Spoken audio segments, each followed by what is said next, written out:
Today, Indonesia is probably most commonly known around the world for one place: Bali. An exotic and romantic vacation spot, so many people view Bali as the representation of Indonesia as a whole. But what about the rest of the nation? How did that one island and the rest that make up the entirety of Indonesia come to be what they are now? Where did the history of Indonesia begin? Like its neighbor of Malaysia, Indonesia can trace its first signs of modern human life all the way back to about 40,000 years ago. Although there is also archaeological evidence suggesting that 40,000 years may be an underestimate, and other ancestors of today's humans may have been present in the region as long as 1.9 million years ago. Either way, the earliest reliable evidence of a sophisticated civilization in current-day Indonesia dates back to only about 400 BC. With the discoveries of Indian trade goods in the region and inscriptions found in West Java and eastern Kalimantan, it is also believed that trade with China would have been concurrent with the trade between the Indonesian archipelago and India. Commerce with these particular foreign nations would have also brought the religions of Buddhism and Hinduism to the islands, beginning or contributing to the outside influence on the region. Jumping ahead to the 7th century, the powerful trade-oriented Srivijaya Empire, originating from the island of Sumatra, flourished from the Malay Peninsula down to Java. Despite their remarkable success over multiple centuries, the Buddhist empire of Sriwijaya faced its decline after the Chola Empire from India seized their Sumatran territory of Palembang and apprehended their king in 1025. From that point on, the Sriwijaya Empire essentially collapsed, making room for the Hindu kingdom of the Majapahit Empire. Founded in 1292, the Majapahit Empire rose to dominate the modern-day Indonesian region throughout the 13th and 14th centuries, prospering through trade as the Sriwijaya Empire had done before them. Still, just as their predecessors, the Majapahit Empire hit a wall and began a rapid downfall. Theirs came after the death of one of their leaders, Gajah Mada, in 1364, and the following death of the king Hayam Wuruk in 1389. Leading up to this time, the Islamic faith found its way to the archipelago and began to really take hold over the ensuing centuries. Many different lesser-known sultanates found success throughout the islands as a result, some even outlasting the dominion of the Majapahit Empire. As these kingdoms continued to grow trade in and out of the region, European powers became attracted to the spice market that it offered. The first of such nations to arrive in modern-day Indonesia were the Portuguese and the Spanish in the 16th century. While Spain did attempt to exert some dominance in the Maluku Islands, also known as the Spice Islands, their authority in any part of the Indonesian archipelago was short-lived, due to contesting efforts of Portugal and later the Dutch and British. The Portuguese were initially triumphant in the Malay Peninsula, capturing Malacca in 1511. From there, they aimed their sights towards the Spice Islands, beginning their bid to take control of the spice trade in 1512. While they had some levels of success, they were fairly quickly pushed out through the arrival of the Dutch by the 17th century. In terms of the colonial powers, the Dutch were surely the most prominent intruder into the Indonesian islands. The first Dutch expedition set off for the archipelago in 1595 under the command of Cornelius de Houtman and dropped anchor at the shore of West Java. Around this time, the Dutch East India Company was formed in order to control trade between the Dutch Republic and the nations throughout the Indian Ocean. The Dutch East India Company was given a significant amount of autonomy by the Dutch government, allowing them to dominate trade throughout the East Indies and keep their competitors, notably the British and Portuguese, at bay.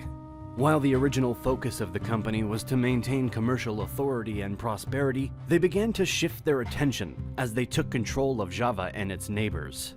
During the 17th century, the Dutch East India Company made a gradual transition from a leading sea and trading power to more of a colonial-type establishment, after centering themselves in the fortified port of Jakarta, Batavia, or modern-day Jakarta. Working to gain more jurisdiction throughout the Indonesian islands, the Dutch East India Company was also able to capture Malacca from the adjacent Malay Peninsula in 1641. When the 18th century came around, though, the company began to struggle with corruption, conflict, and a slow collapse into bankruptcy, which resulted in the Dutch government revoking their charter and seizing all of their possessions in 1799. In 1800, the Dutch East Indies was founded, made up of what would later become Indonesia, but for the time being served as the new Dutch colonial administration in the archipelago. This establishment grew over the 19th and part of the 20th century, although some ups and downs such as the Javanese War from 1825 to 1830, ending in a Dutch victory, did exist. Also, in 1825, the Dutch captured Palembang, the former territory of the Sriwijaya Empire. During this period, the Dutch also settled disputes and clashes with Aceh, Lombok, and Sulawesi, and continued to expand their dominion. In the course of the Dutch colonization, the people of the Indonesian islands were treated vastly unfairly. As Dutch priorities shifted more towards agriculture, the local farmers were mandated to set aside 20% of their own property in order to grow crops for the Dutch to export, such as pepper, sugar, cinnamon, tea, and coffee, and indigo. By the 1870s, the colony moved to a free market system and began to form private plantations, although the local people were still not truly treated justly. Finally, at the very start of the 20th century, the Dutch installed a new system in order to promote the welfare of the archipelago's locals, known simply as the ethical policy. This new program brought about changes such as the construction of new schools in the region, government reforms that allowed more autonomy for the local officials, and the opportunity for some of the indigenous people to become more educated and learn more about the Western world. Even with these improvements, though, not every local was impacted, and therefore many people on the island still felt oppressed by the colonial authority. Over time, these feelings of resentment culminated in nationalist movements and a push for ultimate independence. Unfortunately for the people of the archipelago, the fight for freedom was swiftly interrupted by the intrusion of the Japanese during World War II. At first, the locals were not completely displeased by what they saw as a liberation from their Dutch oppressors. When the Japanese occupation of the region began, they were quick to win favor from the Indonesian people, doing so through their use of natives for administrative positions, unlike the Dutch and their willingness to support Indonesian nationalists. The successful strategy was only temporary, though, as the Japanese opted to use the Indonesian islands in whatever form best suited them during the war, which drew some disapproval from a number of locals. Still, the relationship between the Japanese and natives was not horrible, and as the Axis power began to face defeat in the World War, they threw their support even further behind the Indonesian independence movement. During the latter half of 1944, the Japanese declared their goal of creating a self-governed East Indies, which was later confirmed in August of 1945, when Terauchi Hisaichi, commander of Japan's Southern Expeditionary Army Group, summoned Muhammad Hatta and Sukarno, two Indonesian independence movement leaders, and informed them that Japan intended to make an immediate transfer of independence.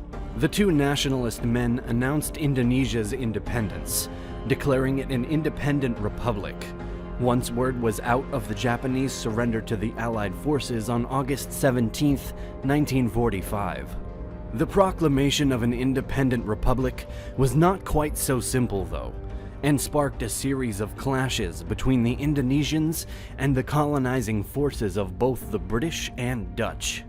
The British were less compelled to fight back, eventually withdrawing as the Dutch stepped in to try and retake their former possession.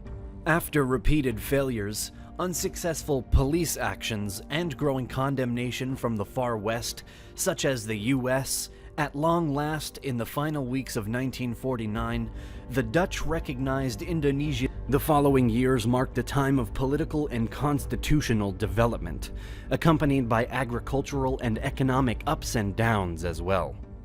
Beginning first as a parliamentary democracy, subsequently following what then-President Sukarno called a guided democracy, started in February of 1957. The republic then fell into the hands of a dictator, former General Suharto, in 1966, before finally returning to a democracy as of 1999. Today, Indonesia is still growing and developing as an independent nation, and an overall population of roughly 273.5 million people in 2020. The Republic of Indonesia is now led by their 7th president, President Joko Widodo of the PDIP, or Indonesian Democratic Party of Struggle.